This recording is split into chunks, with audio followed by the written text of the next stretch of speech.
Hello എല്ലാവർക്കും പുതിയൊരു വീഡിയോയിലേക്ക് സ്വാഗതം. എത്ര വലിയ കടകളിലൊക്കെ പോയി ഫുഡൊക്കെ കഴിച്ചാലേ ഇതുപോലത്തുള്ള കുഞ്ഞു കുഞ്ഞു ഇടങ്ങളിൽ നിന്ന് ഫുഡ് കഴിച്ച് അവിടുത്തെ ടേസ്റ്റൊക്കെ എക്സ്പീരിയൻസ് ചെയ്യാനായിട്ട് ഇഷ്ടപ്പെടുന്നവരാണ് നമ്മളിൽ ഭൂരിഭാഗം പേരും. അങ്ങനെ ഒരു കുഞ്ഞു സ്പോട്ടാണ് കേട്ടോ ഇന്നത്തെ വീഡിയോയിൽ ഞാൻ നിങ്ങൾക്ക് പരിചയപ്പെടുത്തുന്നത്. ഒരു കുഞ്ഞു തട്ടുകടയാണ് കേട്ടോ. ഒരു അപ്പൂപ്പനും അമ്മൂമ്മയും കൂടെ നടത്തുന്ന ഒരു കുഞ്ഞു തട്ടുകടയാണ്. ലൊക്കേഷനൊക്കെ വീഡിയോയുടെ ലാസ്റ്റ് ഞാൻ പറയാം. അപ്പോൾ വീഡിയോ ആദ്യമായിട്ട് കാണുന്നവർ ചാനൽ സബ്സ്ക്രൈബ് ചെയ്തില്ലെങ്കിൽ സബ്സ്ക്രൈബ് ചെയ്ത് സപ്പോർട്ട് ചെയ്തതിന് ശേഷം വീഡിയോ മുന്നോട്ട് കാണുക. തൊട്ടടുത്തുള്ള കുഞ്ഞു ബെല്ലൈക്കൺ കൂടെ ഒന്ന് എനേബിൾ ചെയ്ത് കഴിഞ്ഞാൽ ഇതുപോലെ അപ്ലോഡ് ചെയ്യുന്ന പുതിയ വീഡിയോസിൻ്റെ നോട്ടിഫിക്കേഷൻസ് നിങ്ങൾക്ക് പെട്ടെന്ന് തന്നെ അവൈലബിൾ ആകുന്നതായിരിക്കും. ഇവിടെ ഓംലെറ്റ് ഉണ്ട്, ദോശയുണ്ട്, ചമ്മന്തി ഉണ്ട്, രസവടയുണ്ട്, പപ്പടം ഉണ്ട് കേട്ടോ. ഇത്രയും കാര്യങ്ങളേ ഉള്ളൂ. ഇവിടെ ഗൂഗിൾ പേ ഒന്നും ഇല്ല, നമ്മൾ ക്യാഷ് തന്നെ കൊടുക്കണം കേട്ടോ. അതാരും മറക്കരുത്, അത് ഞാൻ ആദ്യമേ തന്നെ പറയുകയാണ്. നല്ല എണ്ണയൊക്കെ ഒഴിച്ചിട്ട് അപ്പൂപ്പൻ്റെ കുറച്ച് സ്പെഷ്യൽ പൊടിയൊക്കെ ചേർത്തിട്ടുള്ളൊരു ഓംലെറ്റാണ് കേട്ടോ. ഈ ഓംലെറ്റിൻ്റെ ഏറ്റവും വലിയൊരു രുചി എന്ന് പറയുന്നത് അതിൻ്റെ മുകളിൽ അപ്പൂപ്പൻ തൂന്ന ഒരു മുളക് പൊടി എല്ലാം കൂടി ചേർത്തിട്ടുള്ളൊരു പൊടിയാണ്. അത് ഭയങ്കര ടേസ്റ്റാണ്. ഇരുന്ന് കഴിക്കാനായിട്ട് ചെറിയൊരു സൗകര്യം ഉണ്ട് കേട്ടോ. ചെറിയൊരു സൗകര്യം മാത്രമാണ് ഉള്ളത്. അവർ 2-3 ചെയർസൊക്കെ ഇട്ടിട്ടുണ്ട്. കൂടുതലും പാഴ്സലാണ് കേട്ടോ പോകുന്നത്. നല്ല ടേസ്റ്റാണ്. നല്ല സോഫ്റ്റ് ദോശയാണ്.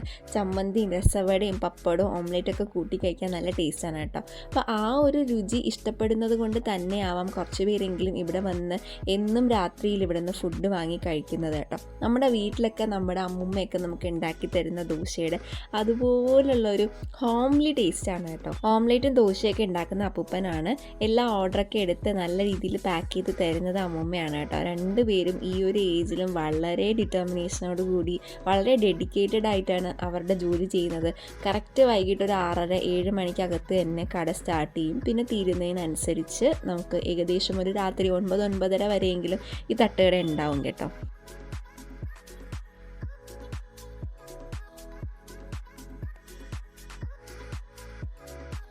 ഞങ്ങൾക്ക് വൈകുന്നേരം വിശപ്പൊക്കെ അടിച്ചു കഴിഞ്ഞാൽ നമ്മൾ നേരെ വണ്ടി എടുത്തുകൊണ്ട് അപ്പൂപ്പൻ്റെ അമ്മയുടെ കടയിൽ വന്നിട്ട് ഓംലെറ്റ് ദോശയും രസവടയൊക്കെ വാങ്ങിപ്പോയാണ് കഴിക്കാറ്. അപ്പോൾ അവർക്കും അതൊരു സന്തോഷമാണ്, ഞങ്ങൾക്കും ആ ടേസ്റ്റ് ഭയങ്കര ഇഷ്ടമാണ്. അതുകൊണ്ട് ഞങ്ങൾ അവിടുത്തെ സ്ഥിരം കസ്റ്റമേഴ്സ് ആയതുകൊണ്ട് അപ്പൂപ്പനും അമ്മയ്ക്കൊക്കെ ഞങ്ങളെ നന്നായിട്ട് അറിയാം. ഒരുപാട് വർഷമായിട്ടാണ് കേട്ടോ അവർ ഈ ജോലി ചെയ്യുന്നത്. അങ്ങനെ നമ്മളെ തട്ടുകടയിൽ നിന്ന് ദോശ, ചമ്മന്തി, രസവട, മുളക് കറി, പിന്നെ ഈ ദോശയുടെ ഇടയിൽ മുളക് കറി വെച്ചിട്ടുണ്ടായിരിക്കും കേട്ടോ. ഓംലെറ്റ് ഒക്കെ വാങ്ങിയിട്ടുണ്ട്, പപ്പടമൊക്കെ വാങ്ങിയിട്ട് വന്നിട്ടുണ്ടായിരുന്നു. നല്ല സോഫ്റ്റ് ആയിട്ടുള്ള ദോശയാണ്. അങ്ങനെ ഇതെല്ലാം കൂടെ കൂട്ടിക്കഴിക്കാൻ ഭയങ്കര ടേസ്റ്റാണ്. ഈ തട്ടുകടയ്ക്ക് അങ്ങനെ പ്രത്യേകിച്ച് എടുത്ത് പറയാൻ ഒരു പേരൊന്നുമില്ല, ഒരു തട്ടാണ്. ഞാൻ ലൊക്കേഷൻ കറക്റ്റ് ഞാൻ last പറയാവേ.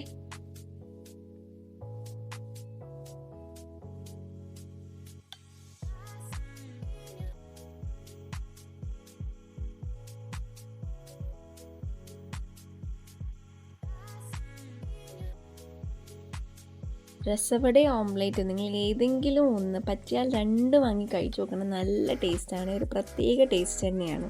Correct location Trivandrum Thaliyal Mahadeva ക്ഷേത്രത്തിൻ്റെ അടുത്തായിട്ടാണ്. കാലടിയിൽ നിന്ന് തളിയലിലോട്ട് പോകുന്ന റോഡിൽ വല സൈഡിലായിട്ട് ശ്രീകൃഷ്ണ നഗറിൻ്റെ അടുത്തായിട്ടാണ് ഈ ഒരു തട്ട് വരുന്നത്. കരമനയിൽ നിന്നാണ് നമ്മൾ വരുന്നതെങ്കിൽ ഇടത് സൈഡായിട്ടാണ് വരുന്നത് കേട്ടോ. കാലടിയിൽ നിന്നാണ് പോകുന്നതെങ്കിൽ തട്ടുകട കഴിഞ്ഞിട്ടാണ് മഹാദേവ ക്ഷേത്രം ഇരിക്കുന്നത്. കരമനയിൽ നിന്നാണ് വരുന്നതെങ്കിൽ മഹാദേവ ക്ഷേത്രം കഴിഞ്ഞിട്ടാണ് ഈ ഒരു തട്ടുകട വരുന്നത്. അപ്പോൾ വീഡിയോ എല്ലാവർക്കും ഇഷ്ടപ്പെട്ടാൽ ഒന്ന് ലൈക്ക് ചെയ്ത് അഭിപ്രായങ്ങൾ കമൻറ്റ് ചെയ്യുക. മാക്സിമം എല്ലാവർക്കും ഷെയർ ചെയ്ത് കൊടുക്കുക. അടുത്തൊരു വീഡിയോ ആയിട്ട് കാണാം കേട്ടോ.